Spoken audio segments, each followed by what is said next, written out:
Parce que, n'est-ce pas, le péché non traité sabote le recommencement. Le péché non traité sabote quoi? Le recommencement. Dans Zacharie chapitre 3, on montre le souverain sacrificateur qui s'était levé pour aller prier. Il entre dans la présence de Dieu. On nous dit que Satan était venu se tenir à sa droite. Et il s'opposait, il empêchait d'entrer dans la présence de Dieu. Frère, quelquefois, tu n'arrives plus à prier. Lorsque tu te mets à genoux, il y a des forces qui t'empêchent parce que tu leur donnes le droit légalement par le péché de venir t'oppresser. Donc il t'empêche même de recommencer avec Dieu. Je décrète et je proclame en tant que prophète, Seigneur, établi sur cette terre, dans le nom puissant de Jésus, aussi vrai que l'ange Michael était venu, il a dit à Satan, ferme ta bouche, le souverain sacrificateur, on a changé de vêtements, Josué avait changé de vêtements, je décrète que tes vêtements sales soient changés, que ton cœur sale soit changé, lavé par le sang de Jésus, que tu sois une nouvelle créature, dans le nom puissant de Est-ce que tu comprends ce qu'ils sont en train de dire? Dans Josué chapitre 7, lors de la conquête, Akan avait pris, Dieu avait dit, vous allez détruire Jéricho sans rien prendre. Et la vie sont après, ils sont allés détruire la ville de Haï.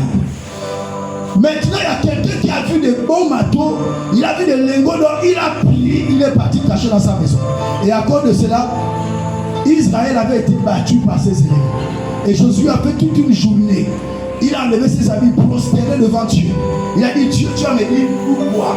Tu ne peux pas me dire telle chose et autre chose se passe. Ça veut dire qu'il y a un problème. Et c'est vers le soir que la voix de l'Éternel est sortie pour dire qu'appelait famille par famille. On a localisé la famille. On a appelé le chef de famille. C'était Akan lui-même. Et lorsqu'il est arrivé, il a dit, on lui a posé la question, tu as pris quoi? Oh, j'ai pris le manteau, j'ai pris ceci, je suis parti caché. Va faire sortir. Et lui, on l'a tué avec toute sa famille. Parce qu'à l'époque, c'était ça. Il fallait enlever le péché. Est-ce que vous comprenez? Mais cela ne sera pas ton partage, tu ne mourras pas. Dieu t'appelle pour vivre. Alléluia. Rapidement, comment recommencer dans la sainteté? Rapidement. Comment recommencer dans la sainteté? Frère, par conviction. Par conviction. Le psaume 51 dit ceci, le verset 8, vous irez lire jusqu'au verset 12. Psaume 51, le verset 8 au verset 12, pour ceux qui notent. La Bible déclare, David dit, crée à moi un cœur pur. Amen. C'est une conviction, crée à moi un cœur pur. C'est très important. Il n'y a que Dieu qui est capable de créer en nous un cœur pur. Et j'ai envie de vous montrer que déjà dans Christ Jésus, Dieu a fait toutes choses nouvelles. Est-ce que vous comprenez? Parce que dès que tu acceptes Jésus-Christ comme Seigneur et Sauveur personnel, en d'autres termes, tu es déjà mort avec Christ parce qu'il a porté toute ton ancienne nature. Tu es déjà aussi ressuscité avec Christ. Et tu n'es plus sur la terre, tu as été transporté, tu es maintenant dans les lieux célestes. Tu es dans le royaume du Fils de son amour. Alléluia. Mais tu dois grandir maintenant. En d'autres termes, tu es déjà mis à part. Vous comprenez? Tu es déjà mis à part. Donc tu es déjà sanctifié.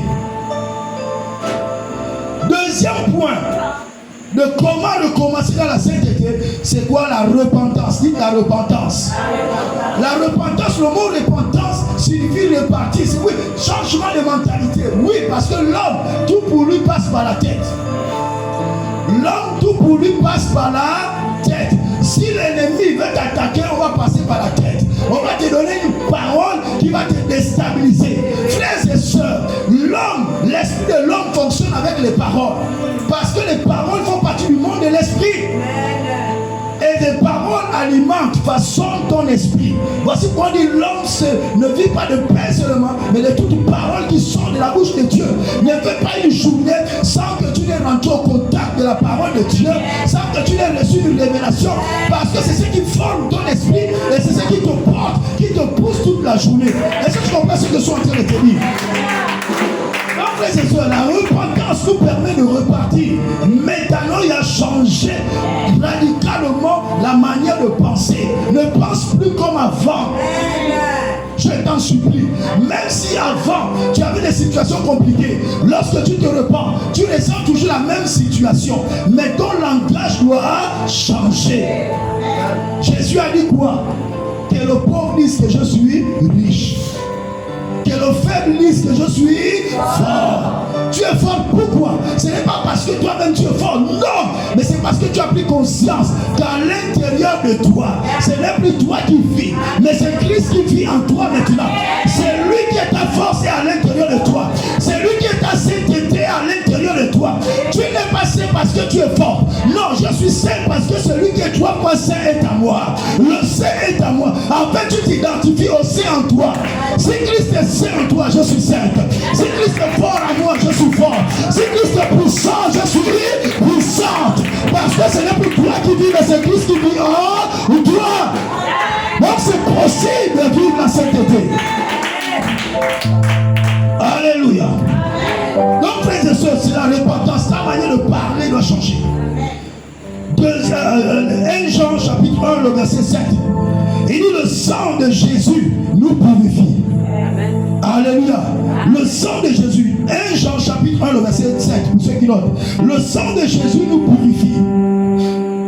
Troisième sous-point pour comment recommencer, n'est-ce pas, dans la sainteté.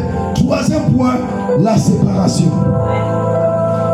Frères et sœurs, il y a certaines séparations qui s'imposent. Parce que Christ est venu nous amener à la croix. Frère, il nous a séparés avec le péché. Il nous a séparés avec tout ce qui est terrestre. Nous sommes ressuscités avec Christ. Lorsque vous regardez Christ ressuscité, lorsque tu lis Christ ressuscité, dans ton esprit, tu as ce qui dans ta pensée, tu as ce qu'on appelle l'image, l'imagination. Et c'est cette image-là qui est puissante. Christ ressuscité. Lorsque Marthe a voulu venir l'attraper, il a dit ne me saisis pas d'abord. Laisse-moi, je ne suis pas encore monté vers mon Père et votre Père. Dans Matthieu 27. Alléluia. Frère, c'est très important. Lorsque vous regardez Christ ressuscité, Jean l'a vu dans Apocalypse chapitre 1, il est tombé raide comme mort. C'est ce que Christ est en vous. Mais vous devez plus méditer cela, vous devez plus ressembler à cela. Amen, amen. Donc tu vas te séparer physiquement de certaines choses. Ton cœur, la séparation commence d'abord dans ton esprit. Et ton corps va suivre. Je me rappelle l'histoire que je raconte souvent d'une sœur, un témoignage, une jeune sœur. Alléluia, qui était parmi nous. Un jour, elle se réveille, elle m'appelle. Elle me dira, papa, je ne comprends pas. Elle est en train de pleurer. Vraiment pleurer à ce chose-là. Je dis, mais c'est comment? Quelqu'un est mort? Oh non. Oh non, papa, je n'ai rien compris. Je viens de chasser mon copain. Je dis, ah bon? Qu'est-ce qui s'est passé? Il dit, non, je n'ai rien compris, mais je l'ai chassé. Donc là, je regrette maintenant. Ah bon? Alléluia. Mais pourquoi? Parce qu'elle avait été exposée puissamment à l'œuvre de Christ à la croix. Est-ce que vous comprenez? C'est-à-dire que plus on vous parle de l'œuvre de Christ de la rédemption, Christ vient vous remplir, le Saint-Esprit vient vous remplir et vous fait prendre des décisions. Vous n'êtes pas encore arrivé à un niveau. Moi, il m'est arrivé à plusieurs reprises. J'ai venu prier pour quelqu'un. Je vais prier genre avec miséricorde. Le Saint-Esprit prend le contrôle de ma bouche et il dit certaines choses. Et c'est compris.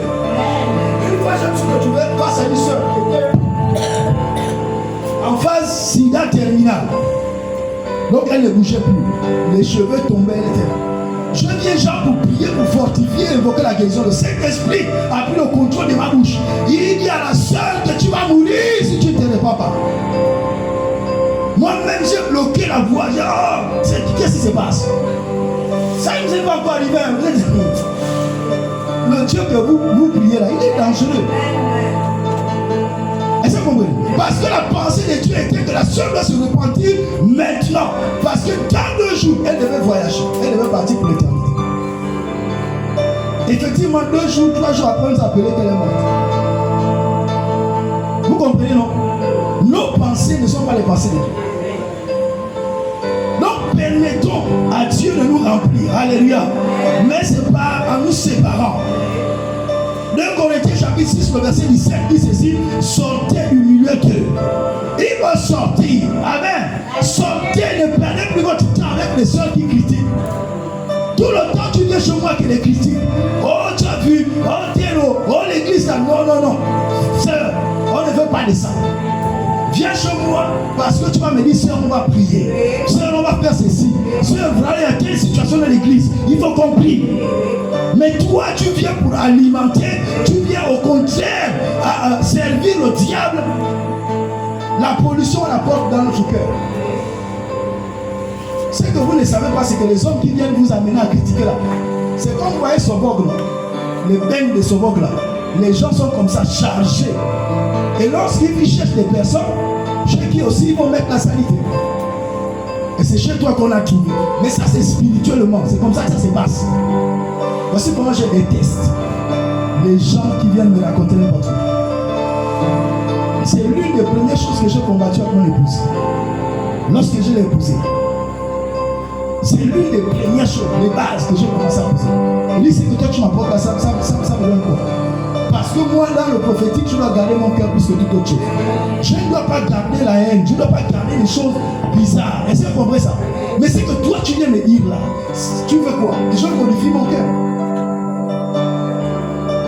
Parce que quand je vois Carmela, c'est que vous ne savez pas. C'est qu'on est venu me dire, ça va s'élever.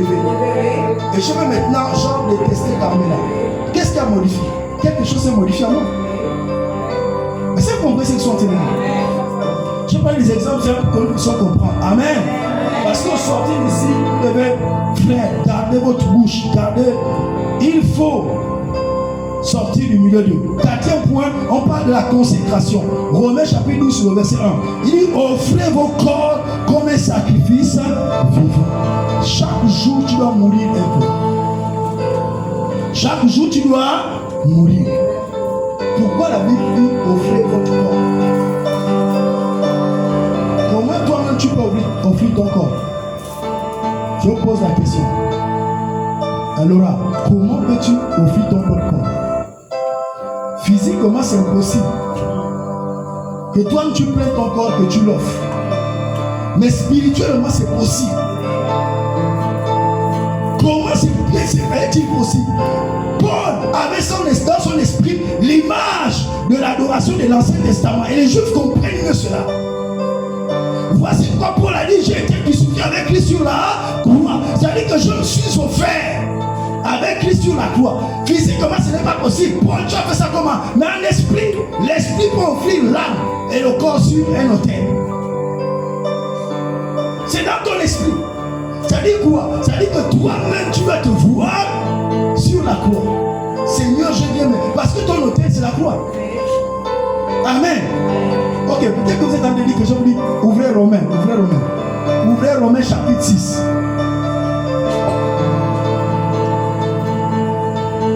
Romains chapitre 6, ouvrez-moi un peu le verset. Ouvrez-moi le verset 11. S'il vous plaît, rapidement. Il me reste 5 minutes. Oui, ça dit quoi? Oh, on dit quoi? Comment toi-même, écoutez, oui, ainsi vous-même, allons-y, maman. Ainsi, vous, 6 au verset 11, ainsi vous-même, regardez-vous comme mort au péché. Bon, dites-moi, comment toi tu peux te regarder toi-même mort au péché? Hein? Laura, Carmela, comment tu peux te regarder comme mort au péché? Regardez là, dans l'arrière-plan, Paul a l'image de la croix. C'est lorsque toi-même, dans ton esprit, ne priez pas n'importe comment. La prière en esprit, elle est intentionnelle. Amen. Lorsque tu pries avec l'intention, c'est là où il y a des résultats. C'est-à-dire que tu vas prier lorsque tu veux sortir de certaines situations, de dans ta vie, qui t'amène à vivre dans le péché. La sanctification, dans le monde spirituel, il y a deux choses, la justification et la sanctification. La sanctification, c'est quoi? C'est la mise à part, n'est-ce pas? La séparation. Mais comment tu peux te séparer spirituellement? Déjà, spirituellement, pour que tu te sépares, tu dois te voir toi-même comme mort au péché. Mort au péché où? À la croix. Notre hôtel, c'est la croix. Donc toi-même, tu dois te voir comme à la croix. Pendant que tu pries là, tu dans ton esprit, ton imagination, la pensée qui t'a été donnée, c'est pas pour penser les mauvaises choses. C'est pour penser les choses de Dieu. La séparation commence dans le cœur. Chaque jour, on doit mourir. Dis chaque jour. Je dois mourir un peu. L'homme charnel doit mourir. Plus tu t'exerces comme ça, c'est que toi tu ne sais pas. Tu verras maintenant la séparation que tu vois spirituelle là. Elle va maintenant se faire physiquement. C'est ce qui te donne la force à abandonner le péché. Sinon tu ne serais pas possible. Comment les Ivoiriens appellent ça comment même? J'ai oublié comment les Ivoiriens appellent ça. Les seuls qui ont 3, 4 gars. Je ne sais plus comment les Ivoiriens l'appellent. Non, ils ont l'expression là. Alléluia. Et c'est comme tu ne pourras pas leur abandonner. Parce que la chair va te dire non, ce n'est pas bon. Tu vas souffrir. Si tu fais ça, tu vas faire comme ça. L'homme là attrape cet homme là. Amène cette femme là en esprit. Attrape cet homme en esprit. Amène-le à la croix. Vois comment il a été crucifié à la croix. Vois comment il est mort à la croix. En voyant cela, le ciel est en train de voir cela. C'est-à-dire qu'il y a une séparation qui est en train de te faire. Les esprits qui étaient attachés à cet homme meurent. Les maladies qui étaient attachées à cette femme meurent. Tout, même si c'était une maladie incurable, elle va mourir. Parce que c'est la croix que toutes choses meurent. Toutes choses naturelles prennent fin à la croix. Les maladies naturelles prennent fin à la croix. L'homme charnel va mourir à la croix. Et c'est l'homme spirituel qui naît à la croix. Et c'est Christ qui naît à la croix. Est-ce que vous comprenez le mystère? Donc je suis saint lorsque je me vois mort avec Christ sur la croix. Je suis mis à part. Je vis comme si c'était un crucifié, un cadavre. Plus tu feras cela, même si quelqu'un vient t'éclater, c'est comme un face à un mort. Tu ne réagis plus. Le mal a beau t'appeler, tu ne réponds plus. Vous comprenez? Donc, Dieu n'a pas dit que vous devez lutter contre le péché, non. Sinon, tu lutteras jusqu'à ce que Jésus revienne. Le jeûne ne résout pas le problème du péché. Vous comprenez ce que je suis en train de dire? Ce que je suis en train de vous dire là, je suis dans la dimension spirituelle. Moi, je ne suis pas un religieux. Pratiquez ce que je suis en train de vous dire et vous allez voir. Vous verrez, vous vivrez. Amen. Donc, chaque jour, on doit mourir un peu. Et c'est ce que Jésus a voulu nous dire. Que ce soit dans Luc chapitre 16. Il dit que chaque jour, Luc chapitre 16 et Luc chapitre 19. Il dit chaque jour, change-toi de ta croix. Il dit à ses disciples, si quelqu'un veut me suivre. Donc si tu veux être capable de suivre Jésus là, chaque jour tu dois faire quoi? Tu dois te charger de ta croix. C'est-à-dire que tu dois mourir, tu dois aller à la croix, tu dois te voir mort. Ok, avançons. Dites avance mon frère. 2 minutes. Il dit offrez vos corps en sacrifice vivant. Amen. Donne-moi un amen. Donc Dieu ne bénit jamais ce qu'il n'a pas purifié. Dieu ne bénit jamais ce qu'il n'a pas purifié. La sainteté n'est pas une option pour les spirituels, mais c'est une condition pour les recommencements. La sainteté c'est pour les hommes spirituels. Parce que là le monde spirituel on a attaqué.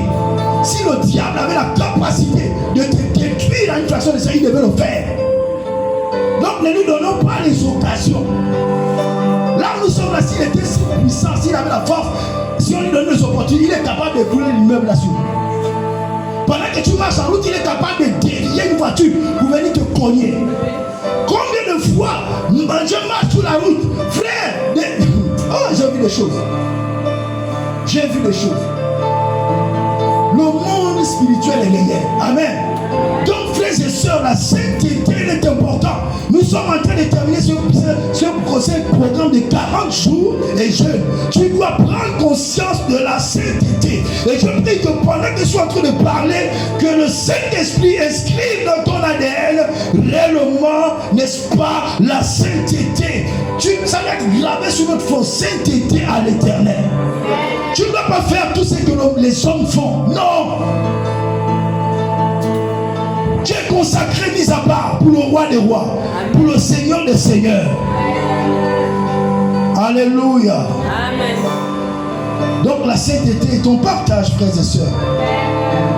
Le véritable commencement ne commence pas quand les choses changent, mais quand le cœur est sanctifié. Quand le cœur est sanctifié. Et le cœur peut changer à une fraction de seconde. Et ce qui fait qu'un esprit, on peut naître à une fraction de seconde. On peut se repentir à une fraction de seconde. J'aimerais que l'on se lève maintenant. Je termine. Alléluia. Sœur, la sanctification. Mets la main seulement sur ton cœur. On va prier, on va partir. Il est déjà l'heure, il est déjà 20h35. Mets la main sur le cœur, s'il te plaît. Mets la main sur le cœur, on va prier ensemble. Oh Dieu.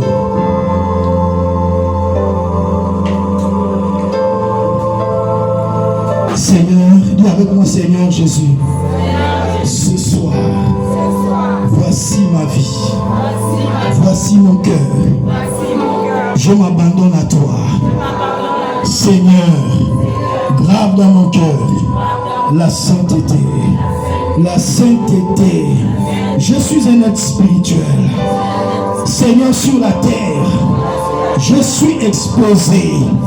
J'ai besoin de la sanctification. En Christ Jésus, je suis mort avec Christ. Sur la croix, en mourant sur la croix, je suis mort aux maladies. Je suis mort aux tentations de ce monde. Je suis mort au péché.